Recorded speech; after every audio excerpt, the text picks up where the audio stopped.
ప్రియులారా, 66 పుస్తకాలతో కూడినటువంటి మహావేదం గ్రంథాన్ని మనమేదో న్యూస్ పేపర్ చదివినట్లుగా చదివితే అర్థమైతే కాదు, పాఠ్య పుస్తకాలు చదివినట్లుగా చదివితే అర్థమయ్యేటువంటి సులభమైనటువంటిది బైబిల్ కాదు. బైబిల్ ఒక మహాసముద్రం లాంటిది. నువ్వెంత తోడుతూ ఉన్నా పిల్లరా వాటర్ ఊరుతూనే ఉంటుంది. బైబిల్ ఒక గని లాంటిది. నువ్వెంత తవ్వుతున్న కొలది కొత్త కొత్త సంగతులు, కొత్త కొత్త విషయాలు బయటపడుతూనే ఉంటాయి. అటువంటి బైబిల్ని మనం ఖచ్చితంగా పరిశోధన చేయాలి. పరిశీలనతో మనము చదివినప్పుడే దేవుని వాక్యం మనకు అర్థం అవడానికి అవకాశం ఉంటుంది. మొట్టమొదటగా బైబిల్ ఎవరు చదవాలి, బైబిల్ మొట్టమొదటగా ఎవరు పరిశీలన చేయాలి అని ఆలోచించినప్పుడు సంఘానికి లేదా సమాజానికి వెళ్ళి ఎవరైతే వాక్యం బోధిస్తారో, ఎవరైతే స్వార్థ ప్రకటిస్తారో, మొట్టమొదటిగా బోధకులు అనబడిన వారు, సేవకులు అనబడిన వారు, దైవజనులు అనబడినటువంటి వారు మొట్టమొదటిగా బైబిల్ బాగా చదవాలి, పరిశోధన చేయాలి. మేము బాగా చదవకుండా, పరిశోధన చేయకుండా ఒకవేళ బైబిల్ బోధిస్తే ఖచ్చితంగా తప్పు బోధ బోధించి తప్పు మార్గములో నడిపించడానికి అవకాశం ఉంటుంది. చూడండి, బైబిల్లో ఒక ఆయన ఎలా పరిశోధన చేసాడు అని ఆలోచించినప్పుడు ఎజ్రా గ్రంథము 7వ అధ్యాయము 10వ వచనం చదవండి ప్రియులారా. ఎజ్రా గ్రంథము 7వ అధ్యాయము 10వ వచనం చదవండి. 10వ వచనం త్వరగా చదవండి, తర్వాత మీరు రాసుకోండి.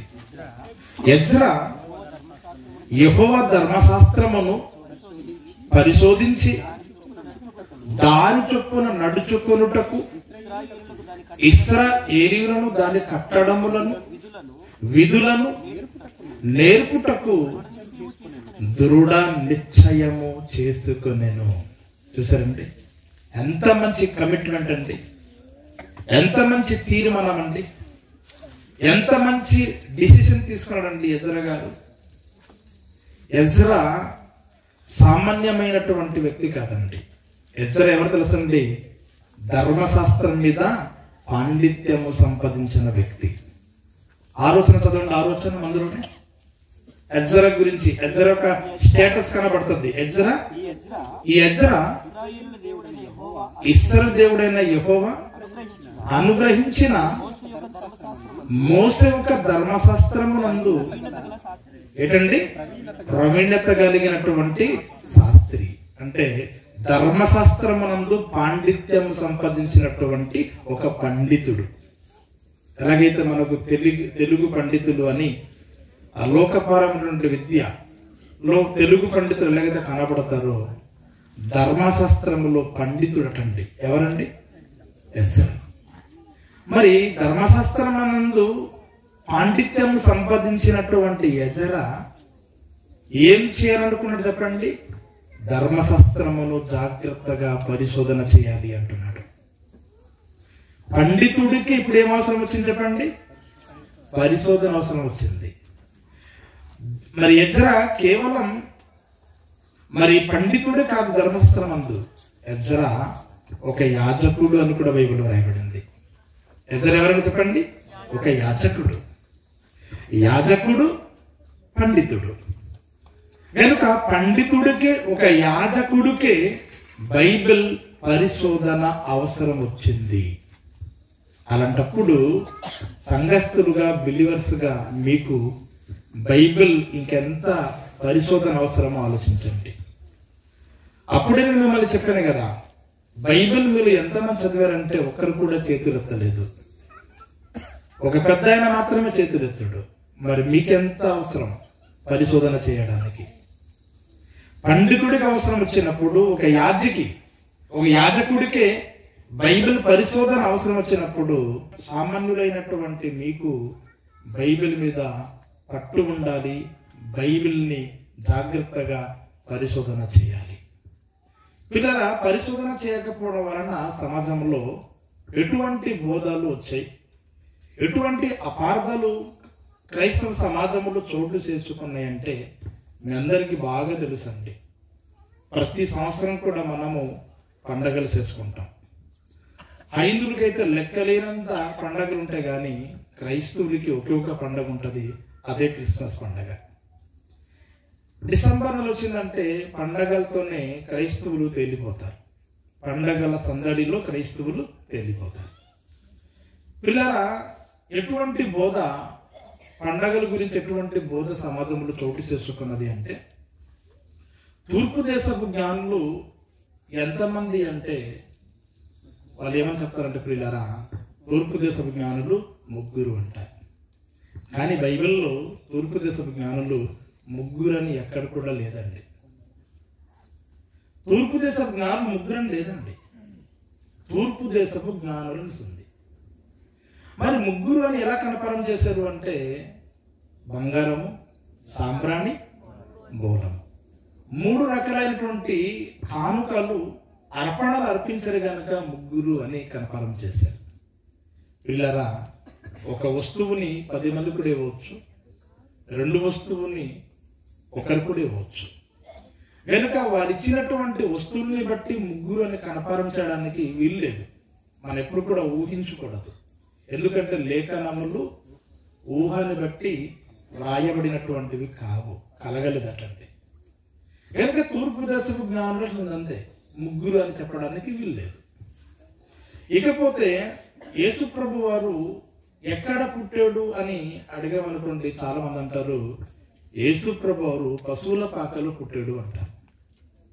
పిల్లరా, యేసు ప్రభు పుట్టింది వాస్తవమే, కానీ పశువుల పాకలో పుట్టాడని బైబిల్లో ఉందా? చరిత్రలు మీరు వెతకండి, చరిత్రలో కూడా పశువుల పాకలు పుట్టినట్లుగా ఉండదు. బైబిల్లో కూడా 4 సువార్తలు చదివిన పశువుల పాకలు పుట్టినట్లు ఉండదండి. బైబిల్ ఏమనుంది? తొలిసులు కుమార్ని కని అంటే కనిసింది ఆవిడ. తొలిసులు అంటే మొదటి కుమార్ని కనిసింది. పొత్తి కూడా చుట్టి అంటే చుట్టేసింది. సత్రం అనగా ఇల్లు. సత్రములు స్థలము లేనందున పశువుల తొట్టిలో పరుండబెట్టిరని ఉంటది. అంటే పుట్టిన బిడ్డని ఆ గుడ్డతో చుట్టారు. చుట్టిన తర్వాత ఎక్కడికి వెళ్ళిన ప్లేస్ లేదు గనక ఒక పశువుల పాకలు తీసుకెళ్లి పడుకోబెట్టారు అని ఉంది. అంతే, పుట్టారు అని అక్కడ పుట్టినట్లుగా లేదండి. కనుక ఇవంతా కూడా ఎందుకు ఈ విధంగా క్రైస్తవ సమాజంలో తప్పుడు బోధ ఎందుకు చోటు చేసుకున్నది అంటే, బైబిల్ పట్టుకున్నారు కానీ ఆ పట్టుకున్న బైబిల్ మీద పరిశోధన లేకపోవడం వలన. ఇకపోతే మరొక తప్పుడు బోధ క్రైస్తవ సమాజంలో చోటు చేసుకున్నది. అదేంటంటే, మరి ఆ దేశములో పొలముల యందలి రాత్రి వేళ సమయములో గొర్రెల కాపరులు విపరీతంగా చలి ఉండడం వలన చెప్పండి, మంట కాచుకొని చుండిరి అని ఒక తప్పుడు బోధని క్రైస్తవ సమాజానికి బోధిస్తున్నారు.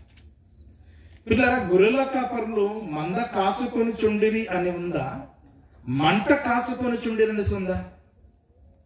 మీరు బైబిల్ అసలు చదవండి. మంట కాసుకొని చుండురి అని ఉందా? మంద కాచుకొని చుండురి అనేసి ఉందా? మంట వేరు, మంద వేరు. ఇంగ్లీష్ వాడు గాడ్ ఇస్ గుడ్ అని చెప్పాడట. ఇంగ్లీష్ రాని తెలుగు వాడు గాడిద గుడ్ అని చెప్పాడట. గాడిద గుడ్డు అన్న పదం ఎక్కడి నుంచి వచ్చింది తెలుసా? ఇక్కడ నుండి వచ్చింది. మనం కూడా తెలుసో తెలియక గాడిద గుడ్డు అంటుంటాం, అవును కదా?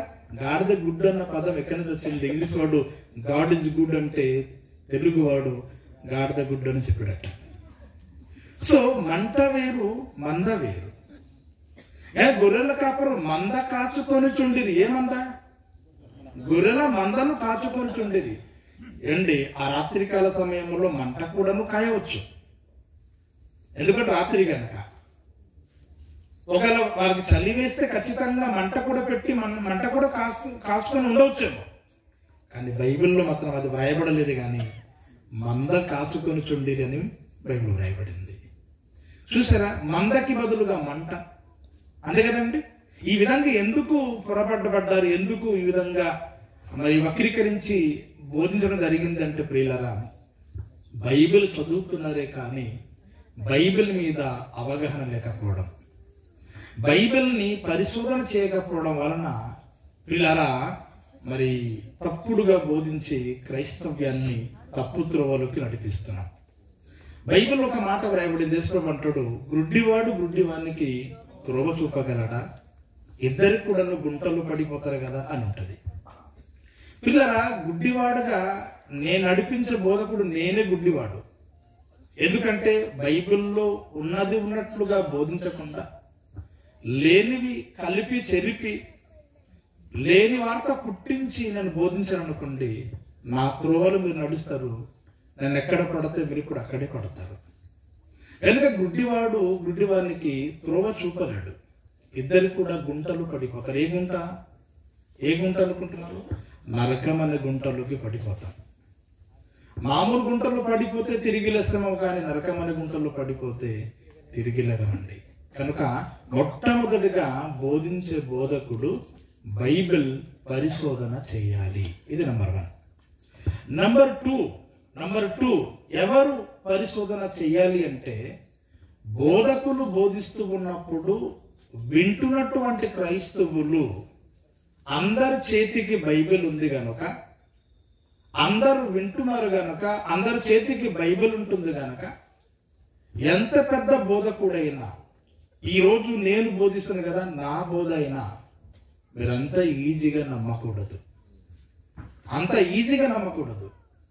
బోధకుడు బోధించిన బోధ ఆలగున్నవో లేవు అని ఖచ్చితంగా 66 పుస్తకాలతో కూడిన మహావేదం అనే గ్రంథంలో మీరు జాగ్రత్తగా చూడాలి, చదవాలి. చూద్దామా ఆ మాట? పిల్లరా చూద్దాం. అపోస్తలుల కార్యం 17వ అధ్యాయం 10-11 వచనాలు అండి, చాలా బాగుంటాయండి, చాలా బాగుంటాయి. వెంటనే సహోదరులు రాత్రివేళ పౌలును శీలను బెరాకు పంపిరి. వారు వచ్చి ఎటువంటి యూదుల సమాజ మందిరంలో ప్రవేశించిరి. వీరు ఆ తెస్సలోనికులో ఉన్న వారికంటే గనులై ఉండిరి గనుక ఆసక్తితో వాక్యమును అంగీకరించి పౌలును శీలయును చెప్పిన సంగతులను అలాగున్నవో లేవో అని ఎవ్రీడే ప్రతిదినము లేఖనములను పరిశోధించుచు వచ్చిరి. చూసారండి, చాలా ఘనమైన సంఘం అండి. ఏ సంఘము? బరే సంఘం అండి. మరొక సంఘం గురించి చెప్తాడు, తెస్సలోనియాలో ఉన్న సంఘం. ఆ సంఘము కంటే బెరక సంఘము చాలా ఘనమైన సంఘం, చాలా విలువైనటువంటి సంఘం అటండి. ఎందుకు దానికంటే ఈ సంఘం చాలా విలువైన సంఘంగా, ఘనమైన సంఘంగా ఎందుకు ఎంచబడింది అంటే, పౌలు శీలలు ఇద్దరు వాక్యం బోధిస్తూ ఉంటే చాలా ఇంట్రెస్టింగ్ గా, చాలా ఆసక్తితో దేవుని మాటలు వినటండి. మీరు ఎలాగైతే ఆసక్తితో దేవుని మాటలు వింటున్నారో, అదే విధంగా పౌలు శీలలు బోధించిన బోధ వాక్యం ఆసక్తితో అంగీకరించారు. అలా అంగీకరించిన తర్వాత వాళ్ళు బోధించింది కరెక్టా రాంగా, ఉన్నట్లుగా చెప్పారా లేనట్లుగా చెప్పారా, ఆలగున్నవో లేవు అని ప్రతిదినము కూడా లేఖనములను పరిశోధించుచు వచ్చేది. అండ్ పౌలు శీల అంతటి వారు వాక్యం బోధిస్తేనే సంఘస్థులు విశ్వాసులు పరిశోధన చేశారటండి. నేనైతే పౌలంతటి వాడను కాను, శీల అంతటి వాడను కాను. ప్రపంచములో ఈరోజు ఇంటర్నేషనల్ స్పీకర్లుగా పిలువబడుతున్నటువంటి వారు కానీ, డైనమిక్ స్పీకర్లుగా పిలువబడుతున్నటువంటి వారు కానీ పౌలు కంటే గొప్పవారు కాదు, శీల గారి కంటే గొప్పవారు కాదు. పౌలు శీల అంతటి వారు బోధిస్తున్నప్పుడే సంఘస్థులు వాళ్ళు చెప్పింది బైబిల్లో ఉందా లేదా అని పరిశోధన చేసిన తర్వాత మాలాంటి వారు బోధించినప్పుడు మేము బోధిస్తుంది బైబిల్లో ఉన్నది బోధిస్తున్నామా లేనిది బోధిస్తున్నామా అని ఖచ్చితంగా మీరు పరిశోధన చేయాల్సిన అవసరత ఎంతైనా ఉన్నది. కానీ ఈరోజు విశ్వాసులు ఎలా మారిపోయారంటే, బైబిల్ కంటే మా బోధకుడు బోధించిందే చాలా గొప్ప అని పిల్లరా, బైబిల్ మీద కంటే బోధకుడు బోధించినటువంటి వాటి మీద ఎక్కువగా మొగ్గు చూపుతున్నారు క్రైస్తవులు. అందుకే బైబిల్లో అది ఉన్నదా లేదా అనవసరం, మా బోధకుడు బోధిస్తే చాలు, అది మేము నడుస్తాము పాటిస్తాం అనుకుంటున్నారు. అలాగనుకుంటే నరకానికి వెళ్ళడానికి అవకాశం ఉంటుంది. పిల్లరా, పౌలు ఎవరు అని ఆలోచించినప్పుడు పౌలు గురించి పేతురు గారు చాలా గొప్పగా పొగుడుతాడు. పౌలు గారి గురించి పేతురు గారు చాలా గొప్పగా పొగుడుతాడు. తన పత్రికలో పౌలు గారు గురించి పేతురు గారు రాస్తాడు. ఆ 2 పేతురు చదవండి సరే, ఆ 3వ అధ్యాయము ఆ 15వ వచనం చదవండి. వాక్యం చదవండి, తీసి ఉండి చదవండి. మరియు మన ప్రభు యొక్క దీర్ఘశాంతము రక్షణార్థమైనదని ఎంచుకునుడి. అలాగూ ఇక్కడ దాగుతున్న ఆలోచించుకోండి, మన ప్రియ సహోదరుడైన పౌలు కూడా తనకు అనుగ్రహింపబడిన జ్ఞానము చొప్పున మీకు వ్రాసి ఉన్నాడు. వీటిని తన పత్రికలన్నిటిలో బోధించుచున్నాడు. అయితే వాటిలో కొన్ని సంగతులు, అన్ని కాదు కానీ కొన్ని సంగతులు గ్రహించుటకు కష్టమైనవి. చూసారంటే పేతురు గారు ఒప్పుకున్న తన పత్రికలో పౌలు గారికి దేవుడిచ్చిన జ్ఞానం చాలా ఉన్నతమైనటువంటి జ్ఞానం. ప్రియులారా, ఆయన రాసిన పత్రికలట చాలా కష్టమైనవటండి. ఈరోజు చదువుకుంటున్నటువంటి పిల్లలకి సైన్స్ అంటే చాలా కష్టం, లెక్కలంటే చాలా కష్టం. అలాగే బైబిల్లో పౌలు గారు రాసినటువంటి పత్రికలు పేతురు గారే స్వయంగా ఒప్పుకున్నారు. పౌలు గారు రాసినటువంటి పత్రికలలో కొన్ని సంగతులు చాలా కష్టమైనవి.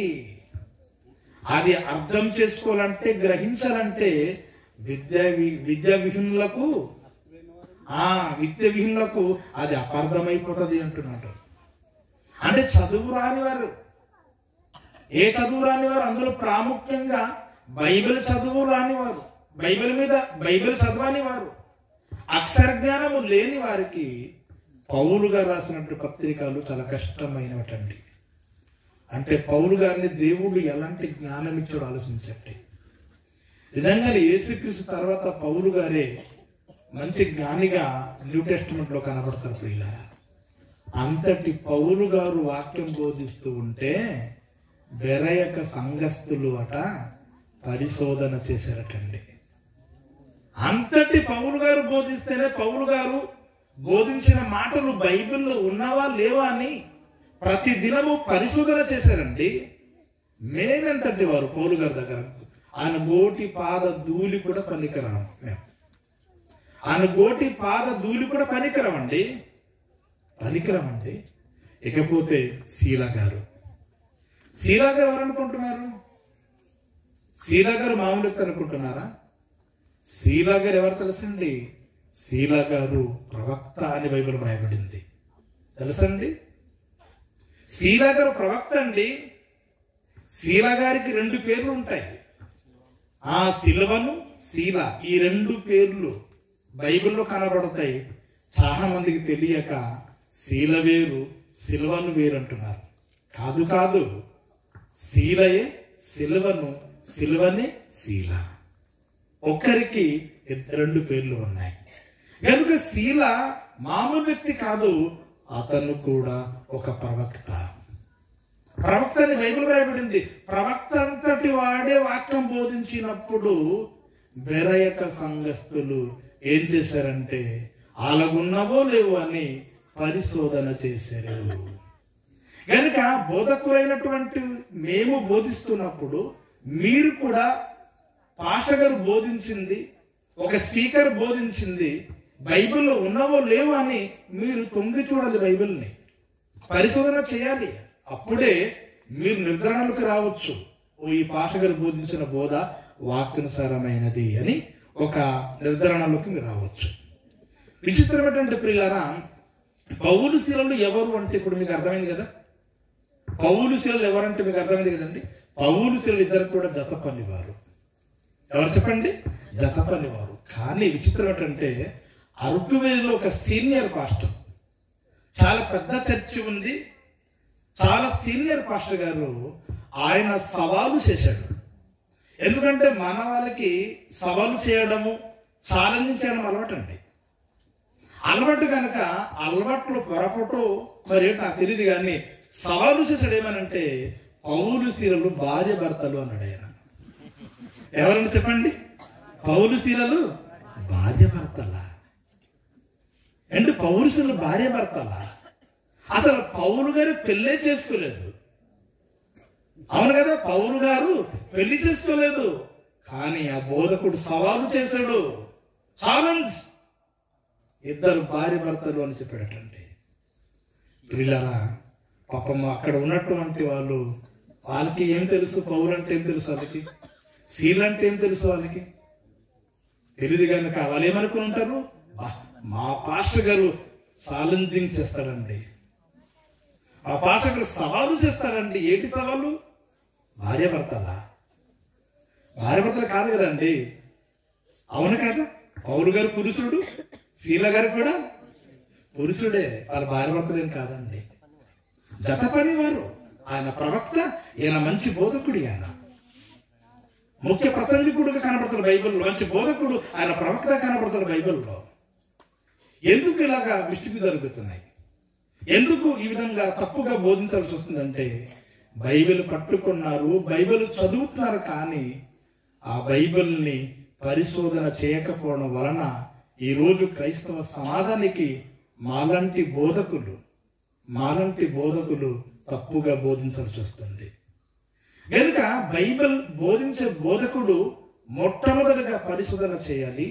రెండవదిగా వింటున్నటువంటి విశ్వాసులు మీరు కూడాను బైబిల్ పరిశోధన చేయాలి. అంటే బోధకుడికి బైబిల్ పరిశోధన అవసరము, వినేవారికి కూడా బైబిల్ పరిశోధన అవసరము అన్నది మనకు అర్థమైంది. మరి ఈ విధంగా పరిశోధన చేసే ఉన్నారు లోకములు? ఎవరు లేరు. అప్పుడే నేను చెప్పాను కదా, బైబిల్ ఎంతమంది చదువుతారంటే ఒక్కరు కూడా చేయలేదు. అంటే అసలు బైబిలే చదవని వాడు, బైబిలే పూర్తి చేయని వాడికి పరిశోధన చేయగలడా బైబిల్ మీద?